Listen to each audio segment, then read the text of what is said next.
Welcome back to Old School Sports and our Out of the Park Baseball 23 playthrough of the Colorado Rockies. We are 2/3 of the way through the 2051 season, which is our third season as general manager of the Rockies. We are one game behind the Dodgers in the NL West. We are up 3.5 games on the Braves for the third wild card spot and 7.5 games on the Padres for missing the playoffs entirely. So for the third year of this playthrough, it's been reasonably successful. We had a 74-win season our first year with the team, bounced back to 96 last year, and we're on pace for a couple wins less than that this year. But it's been a successful year, made some big trades and free agent acquisitions in the offseason, which are generally paying off, and attendance is very high, with our team being very competitive. The issue is that, as I talked about, right now we are a game behind the Dodgers in the West after having the lead for much of the season. And right now, the Miami Marlins, the New York Mets, the LA Dodgers, and the Colorado Rockies are the four best teams in baseball, and we're all in two divisions. So essentially what that means is two of these teams are likely almost certain at this point, with the Cardinals having a below 500 winning percentage to lead the Central.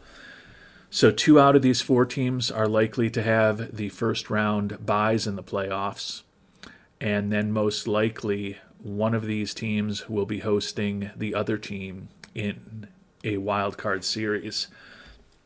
So it's conceivable that we end up with one of the 4 best records in baseball, and we're actually on the road for 3 games against the Mets or the Marlins for a wild card series.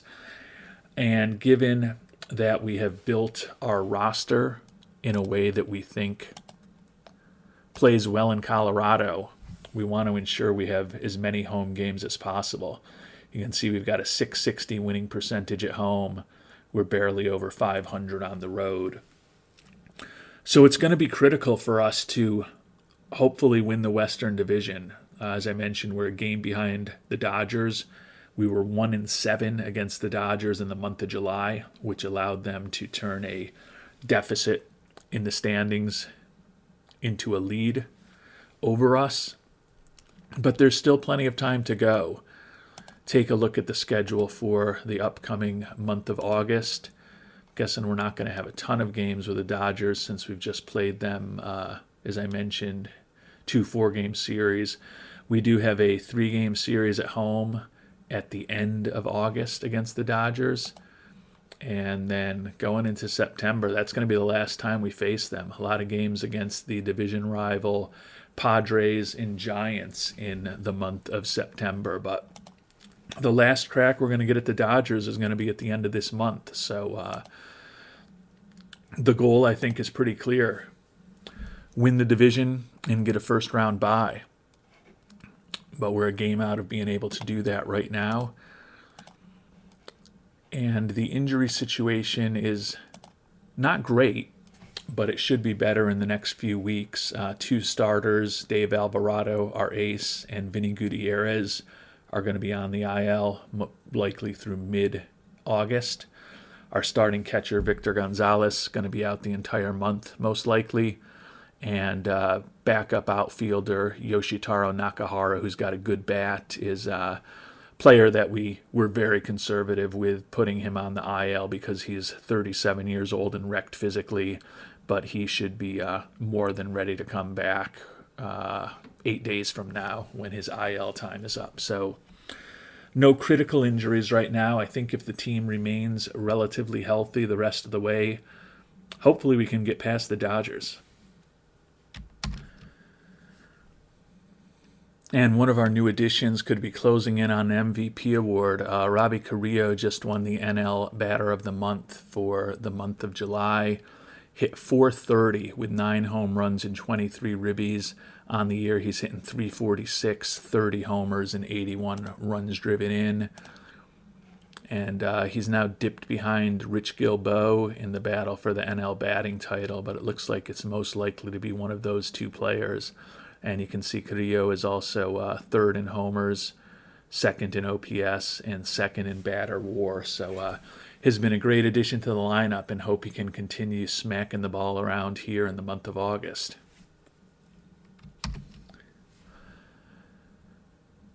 And the first week of August went pretty well. Took our 2 games against Minnesota, and then we took 2 out of 3 at Kansas City, one of the teams that we used to be the GM for.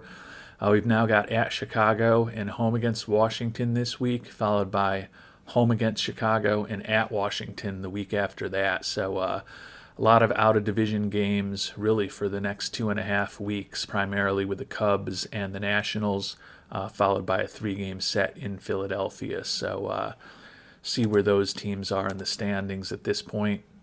Washington and Philadelphia, the 2 last-place teams in the NL East. The Cubs have now edged into front in that brutal NL Central where every team has a losing record, and they're all separated by 2.5 games. So it doesn't look like the most intimidating schedule for us over the next couple of weeks. We have, with our better play of late, winning those 4 or 5 games to kick off the month, moved half a game ahead of the Dodgers in the standings. We're still trailing the Marlins by a game and a half for the best record in baseball. But if we keep playing the way we played over the first week of August, we'll certainly be in good shape when the season is over. In kind of a disappointing week, we took 3 out of 4 against the Cubs, who had been leading their division, but then lost 3 in a row at home to the Nationals, who are a team that's pretty much out of it. So hopefully we can turn that around. We've got 3 at home against the Cubs now, and then hopefully we can go on the road against the Nationals and Phillies and get some wins. We're now half a game behind the Dodgers in the division with that weak performance over the past several days. Obviously, we've lost 3 in a row.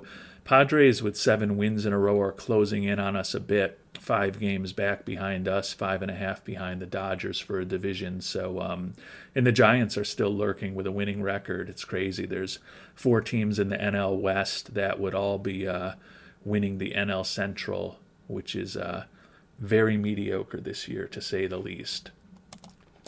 We did a couple weeks ago make one relatively big move. We promoted Elijah Smith, who was our 3rd overall pick back in the draft in 2050. He had started out in rookie ball, pitched well there last year, was a little less effective this year, 2-4 record with a 4.72 ERA. But looking at his stuff, his movement and his control just felt like he wasn't going to be necessarily learning a ton in rookie ball, even though his numbers there were not impressive.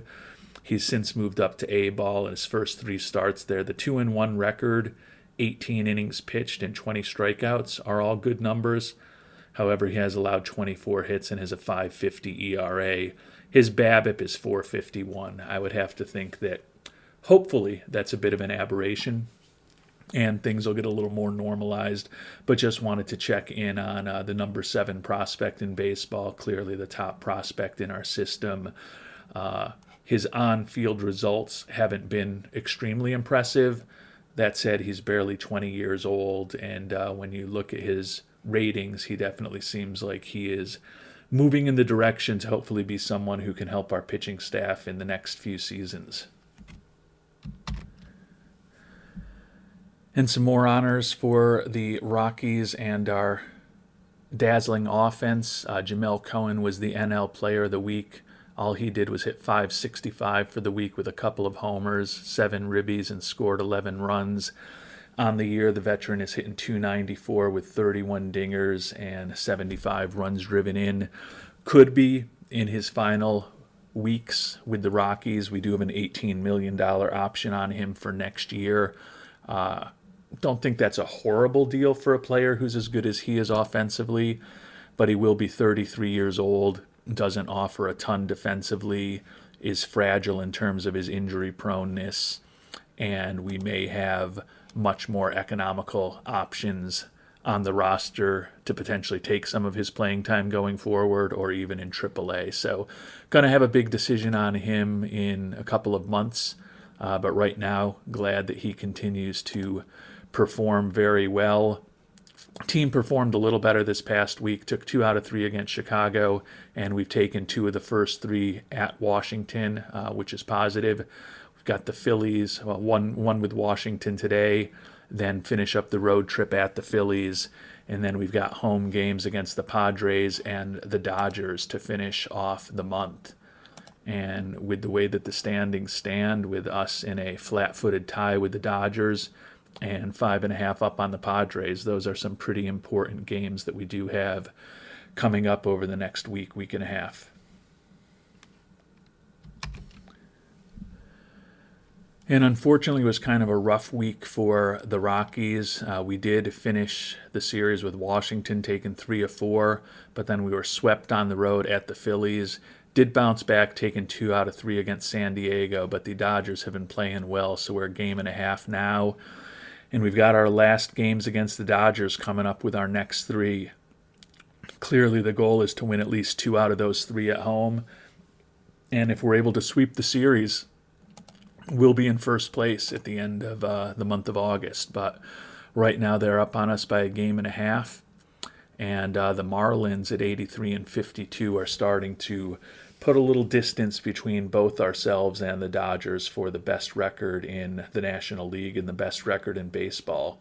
But right now our main focus is to get past the Dodgers and at least ensure that we have a first round bye for the playoffs. And clearly, as I said, taking at least 2 out of 3 against them and maybe getting the 3-game sweep at home, this is our last and best chance to make up ground on the Dodgers in the standings, since we won't be playing them at all in the month of September.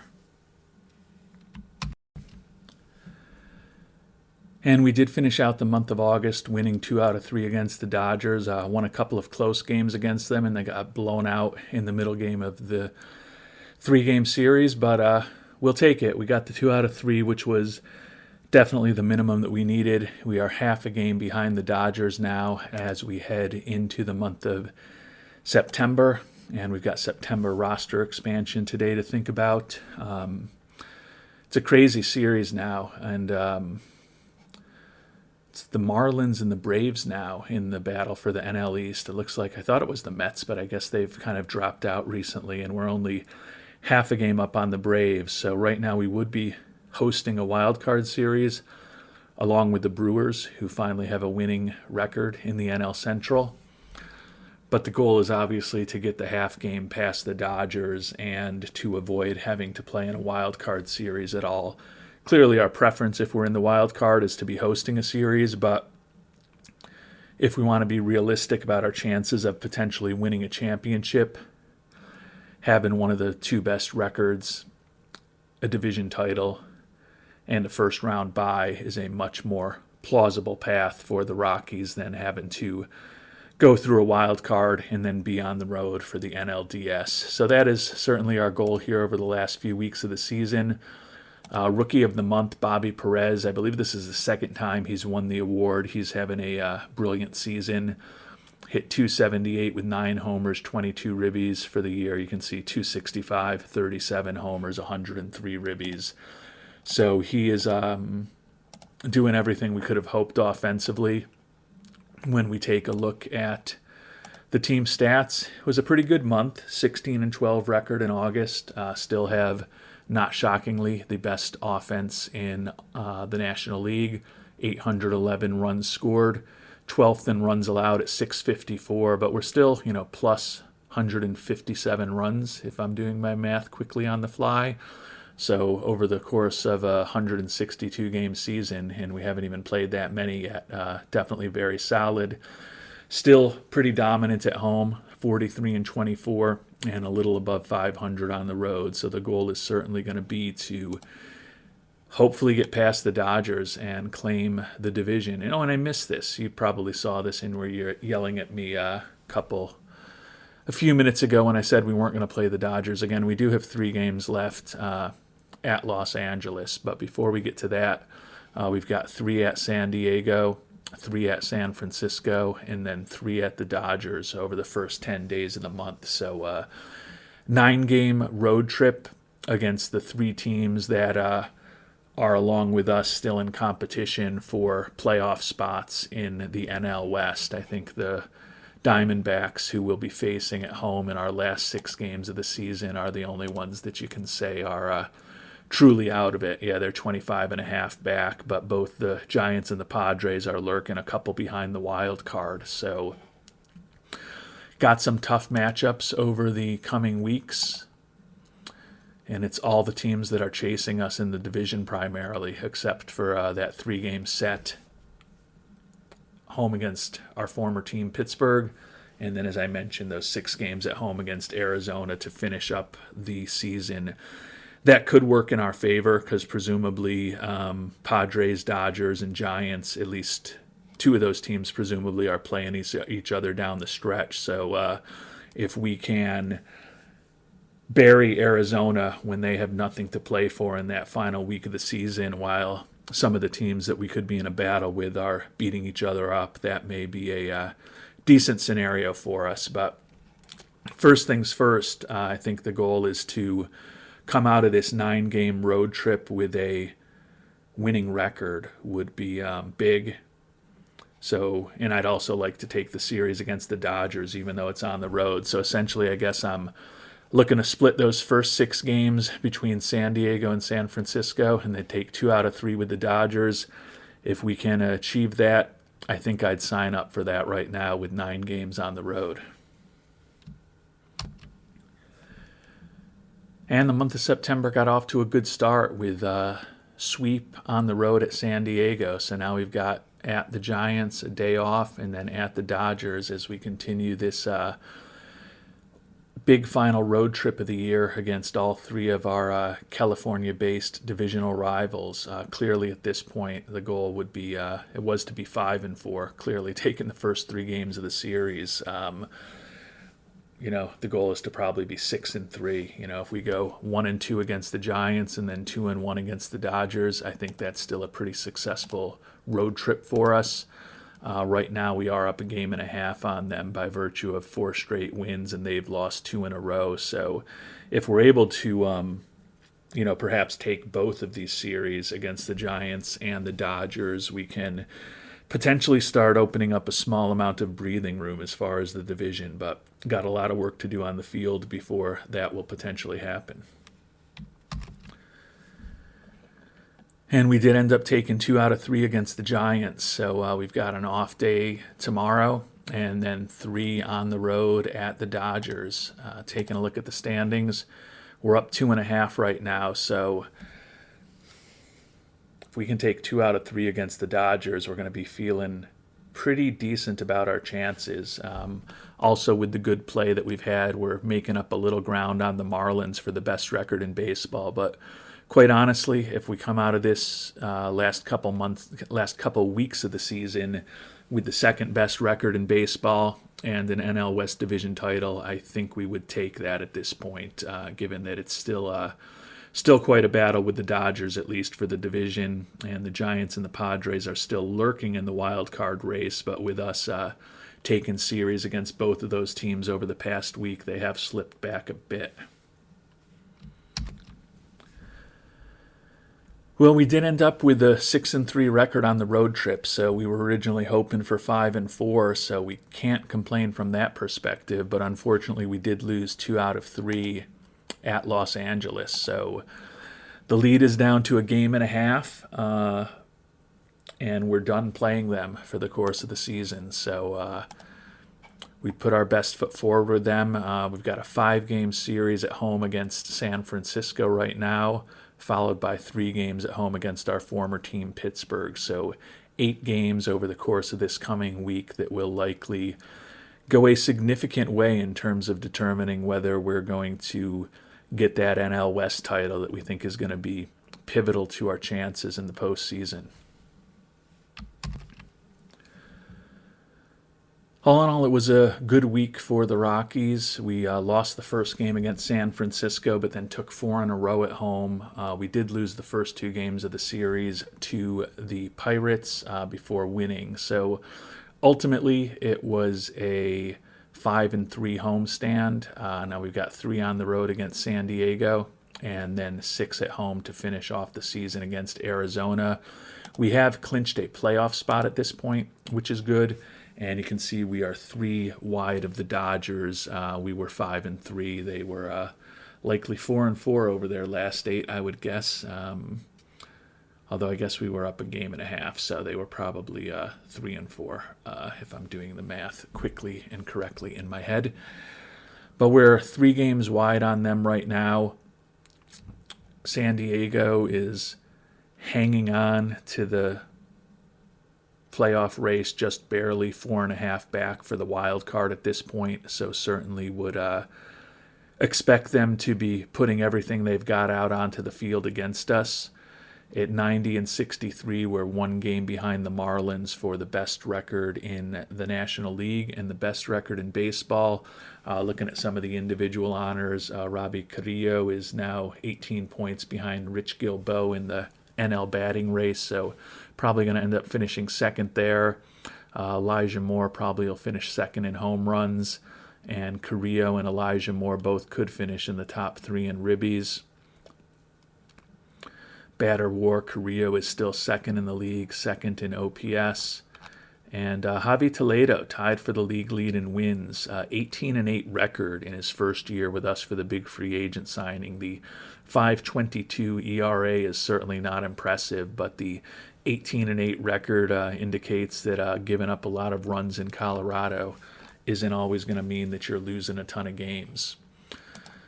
So we will see what happens over these next few games with the Padres, and then Arizona would be great if, with a 3-game lead now with 9 games to go, if we can get into these last few games of the season without any pressure on us. Clearly, if we end up having the first round bye, we'll be able to get the rotation set regardless of if we're pitching our big pitchers over these final 3 games of the year, but would love to be able to just be a little more comfortable that we're not still fighting with the Dodgers in those final few games of the season. And we split the first 2 games at San Diego. So the division lead stands at 2 right now because the Dodgers have won 2 in a row. You can see both of us have clinched playoff spots at this point. So would be nice to take the series against the Padres. Did get one good piece of news on Elijah Smith. Just hit a 3-hit shutout against the San Jose Giants in A-ball. And his numbers are now getting better in A-ball with a little more time. 6-3 record, 3.56 ERA, and 73 strikeouts over 68 1/3 innings pitched. So feel like the move from rookie ball to the A-ball for the top prospect in our system has gone pretty well so far. Still has some work to do before he's going to be ready for the majors, but glad to see him being a little more successful down in A-ball than he was in his first few games there.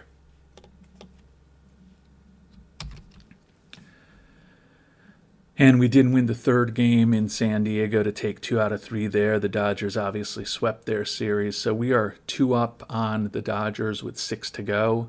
And we're also now in a flat-footed tie with the Marlins for the best record in baseball. So certainly 6 games at home against the 63-win Diamondbacks, the second worst team in the National League. Seems like a favorable schedule for our Rockies. We'll see what the other teams that we're competing with are dealing with. The Dodgers have got 3 at home against San Francisco and then 3 on the road at San Diego. You can see they swept Arizona, so our goal is to do something similar against that weaker team. And we'll look at the Marlins also. They've got Philadelphia at home and then the Nationals on the road. So I'd say that the schedule certainly favors us against the Dodgers. The Giants and the Padres are still fighting to try to claw back over the Mets. It's very conceivable that the Padres are going to be out of it within the next game or 2. But the Giants are still certainly in a battle to get past the Nets. Miami, they're facing the 2 teams in their division that are out of it. So Our main goal is to hold off the Dodgers, but clearly would love to come out of this season with the best record in the National League, which would almost certainly mean we'd have the best record in baseball at this point. And the good news is that we've taken advantage of that home field to score 10 runs and 7 runs in the first 2 games against the Diamondbacks, win both of those games. And the Dodgers have lost 2 in a row, so we are 4 up on them with 4 to go. So our magic number is down to 1. And we're also a game up on the Marlins now for the best record in baseball. So those are the things that have gone well. Unfortunately, do have a little bit of an injury issue here. Not something that should impact us for the playoffs. Actually, I thought it was Padilla, but I guess it was Juan Castilla. So that's even actually less of an impact because he is a player who was a starter for us for a couple years, but has now been a bench guy this year, hitting .245 with 2 homers and 192 at-bats. We've got an $18 million option on him next year, similar amount to Jamel Cohen, but there is 0 chance we will be exercising the option on Juan Castillo. Certainly Jamel Cohen, there's a chance that we would exercise that option on him depending on what the roster looks like and what our financial situation looks like. Speaking of the financial situation, we've been selling out most of our games recently, so before we get to the playoffs, we're going to bump the tickets up just another $1 to $32, get us a little more money for however many home playoff games we do end up having this season.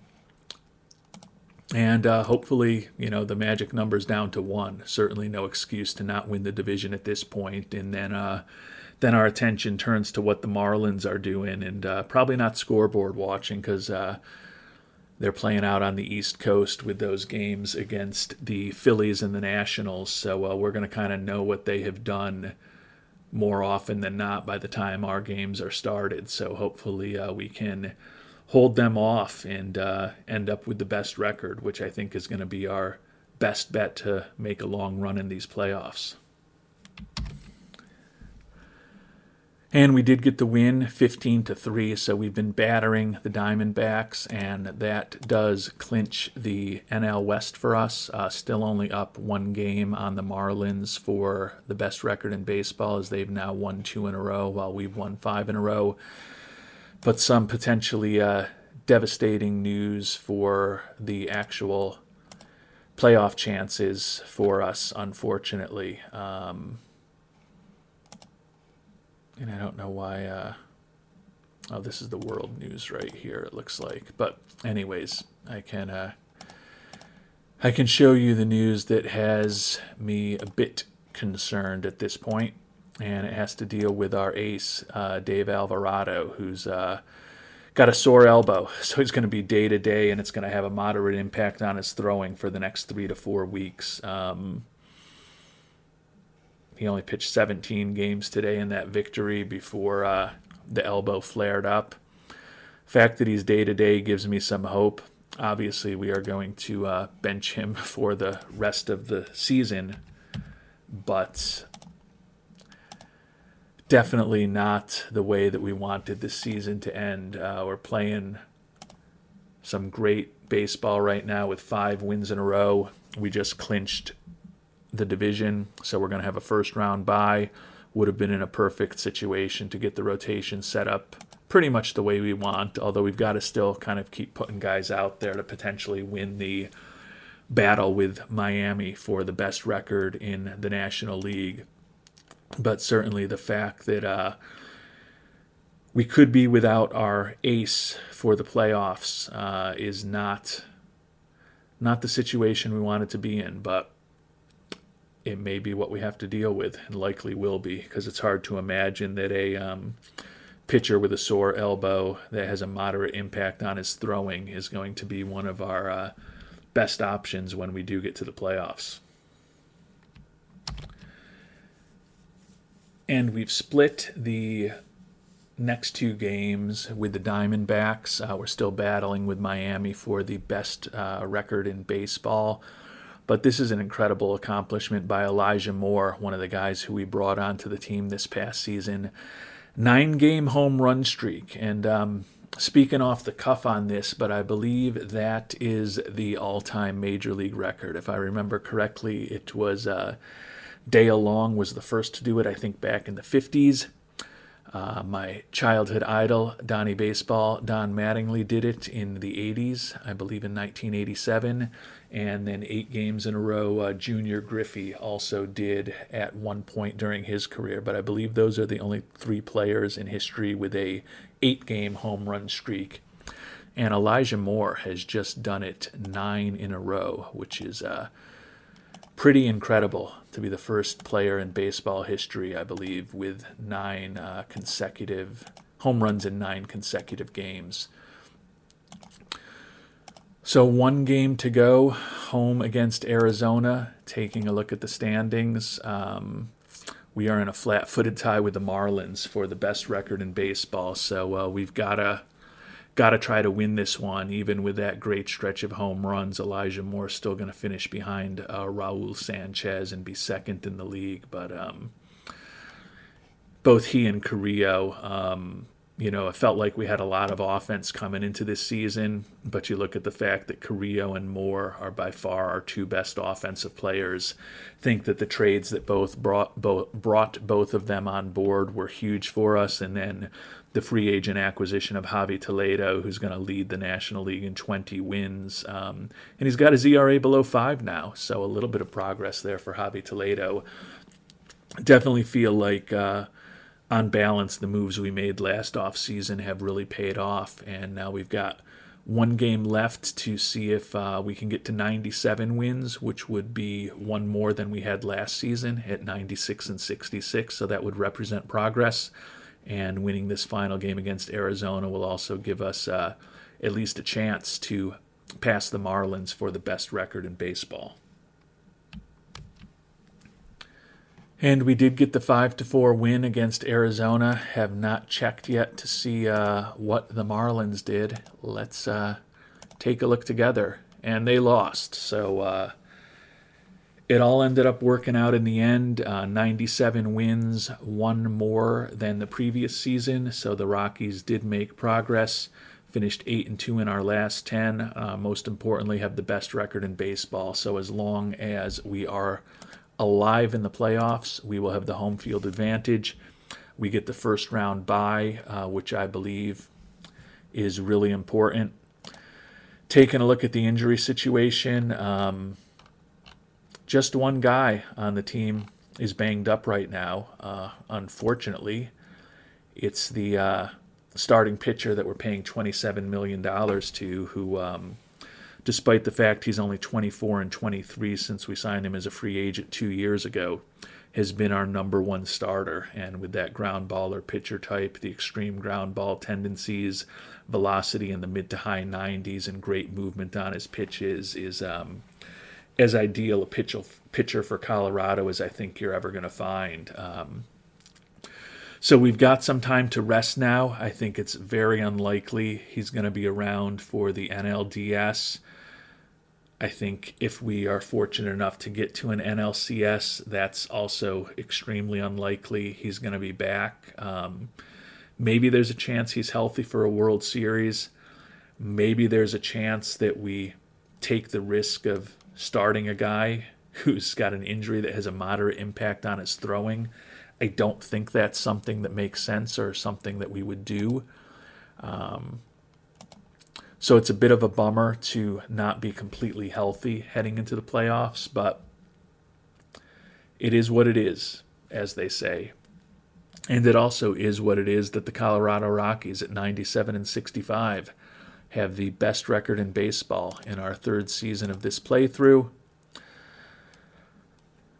Sold out most of our games over the final 2/3 of the season, even with ticket prices going up modestly. Generated a lot more revenue than this year than last year. We actually even made some progress in attendance. So the hope is that with our generous ownership group, we'll get a nice bump in the budget. But I think certainly the longer we go in the playoffs, given that Jose Williams' priority is extreme winning, and he wants us to win the championship this year. The longer we go in the playoffs, the more money we'll make, but the more excited he'll be by the winning, and the better chance we'll get a nice budget bump next year, which will come in handy as we've got those decisions that we've talked about to make on Cohen and Castillo. And then we're certainly going to have some holes to fill in the roster with guys like Omar Jones, starting catcher Victor Gonzalez, Tyrone Colbert, and Vinny Gutierrez, who have both started games for us this year, also all being potential free agents. So we're going to have some work to do in the offseason to ensure that the Rockies are as competitive as they can be in 2052. But right now, that is not our focus. Our focus is getting this team ready for the playoffs. And we will find out how the postseason goes for these Rockies in our next episode. Until then, thanks so much for watching, and hope you have a great day.